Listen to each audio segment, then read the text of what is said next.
এই বছর কিন্তু রবির প্রভাবটা একটু বেশি থাকবে এবং প্রচুর নিউ বিগিনিংস হবে, অর্থাৎ নতুন কোনো কিছু কাজ, নতুন কোনো জিনিস এগুলো তারা শুরু করতে পারবেন। যাদের 11 তারিখ জন্ম হয় তাদের তারা জীবনে যেটা মন থেকে চায় না সেটা কিন্তু তারা অ্যাচিভ করতে পারে।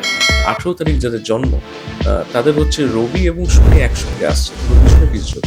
তো তাদের না ইন জেনারেল দেখবেন পিতা পুত্রের সম্পর্কটা ইন জেনারেল প্রোভাইডেড, তাদের হরোস্কোপ ঠিক আছে, তো পিতা পুত্রের সম্পর্কটা ইন জেনারেল ভালো হয়। জন্ম সংখ্যা 6, অর্থাৎ 6 তারিখ, 15 তারিখ এবং 24 তারিখ যাদের জন্ম তাদের হচ্ছে সব থেকে বেশি, আমি বলবো যে 5-6 দুজনই, বাট আর্থিক দিক দিয়ে দেখতে গেলে 6-এর ইয়েটা একটু বেশি হবে। সেই জন্য আমরা রাহুকে বলি স্ট্রাগলিং প্ল্যানেট।